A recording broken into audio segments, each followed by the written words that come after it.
Following, U.S. President Donald Trump says that Christianity faces existential threat in Nigeria, and he is adding the West African nation to a State Department watch list.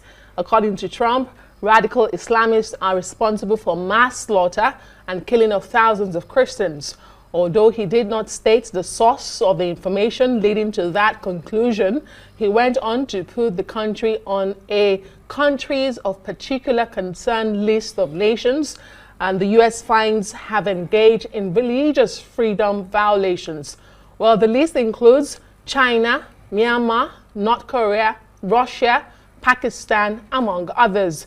According to the State Department website, after giving the directive, Trump is asking the U.S. representatives Riley Moore and Tom Cole, as well as the House of Representatives Appropriations Committee, to look into the matter and report back to him.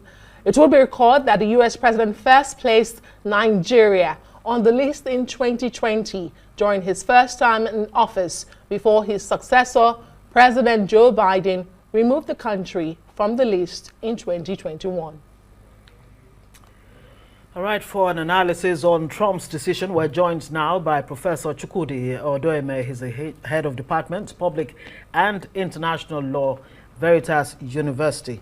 Thank you so much for joining us on Newsnight. Thank you so much. Well, it does look like this is deja vu again. I mean, Trump, just like, this I read in that intro, did the same, something similar in his first term, and here we are again, and he's putting us in really, really bad company. But what does this mean for Nigeria? How much of a setback is this as Nigeria tries, to gain friends from all over the world, to attract foreign direct investment and, genuine interest in Nigeria from the international community? What does this mean for Nigeria?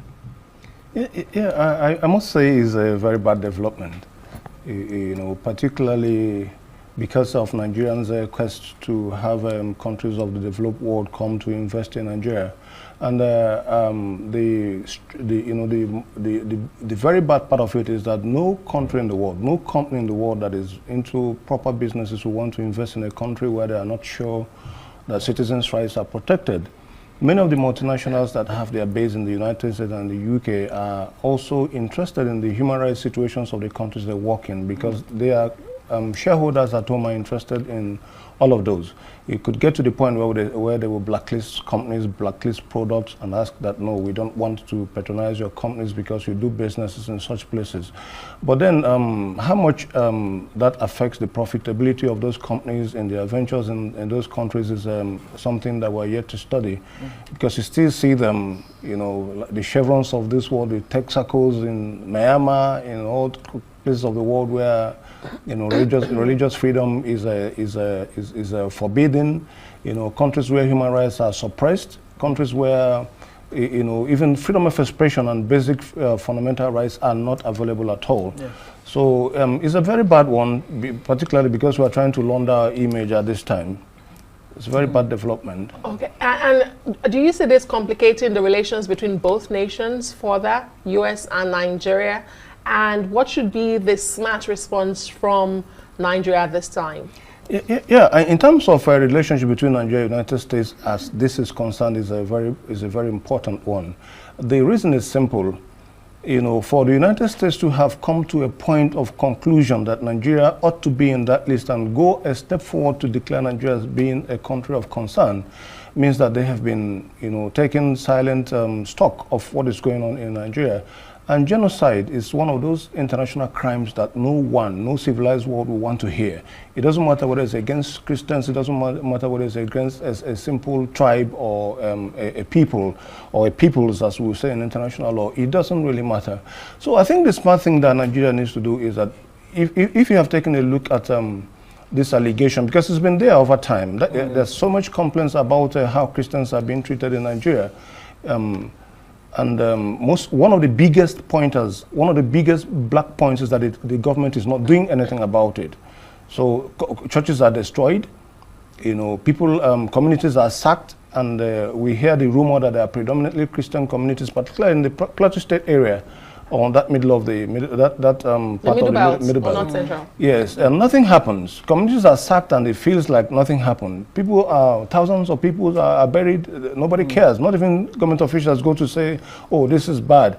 And the much they do is just condemn it on TV. And the same thing happens the next day, and it goes on like business as usual.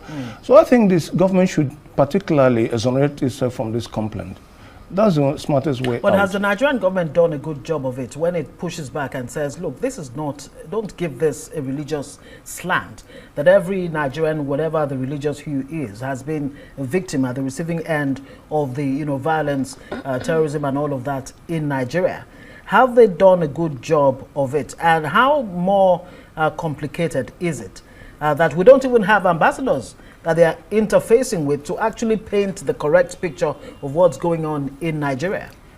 Yeah, so let me start from the last point. Yes. Having ambassadors to pick, the countries don't get data from all these official quotas we may think. They have embassies around the world are like extensions of their countries there, so they have ways and means of getting data.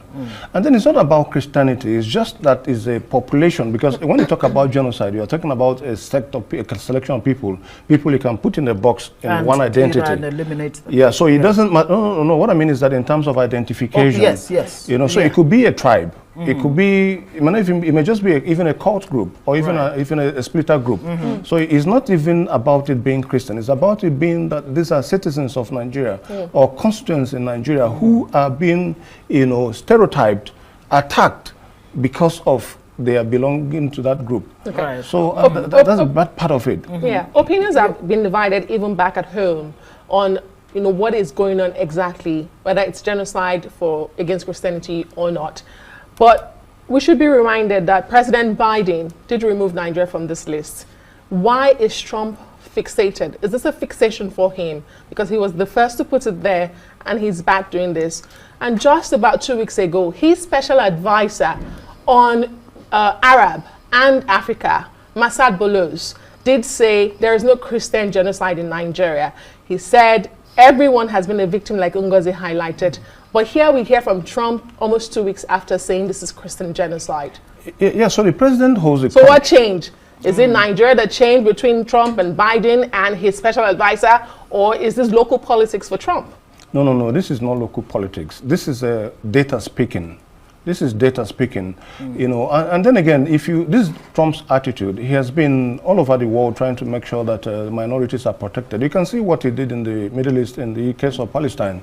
Nobody saw that coming, but he was able to broker peace to make sure that the Palestinians are safeguarded and there's a little bit of peace in that region. This has been his attitude.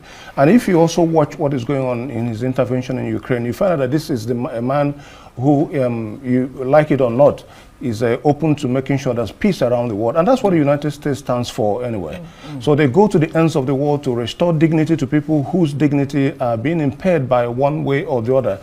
And most unfortunately, when governments are involved. You can even see what they are doing in Myanmar also, and certain other places of the world where such things are happening. And Trump has, consulted with U.S. Representatives Riley Moore, Tom Cole, as well as, House Reps Appropriations Committee to look into the matter and report back to him. Should this have been done first before adding Nigeria, to that list? The United States that I know don't work on, impulse. They don't work on impulse. There must be something on the table. The president doesn't listen to Nigerian news to see what is going on. He doesn't read Nigerian newspapers, but somebody does. Even though they didn't mention the source of, the information. Yeah, so but we are going to have access to that in the days to come. Professor Odoeme of Veritas University, thank you very much for joining us.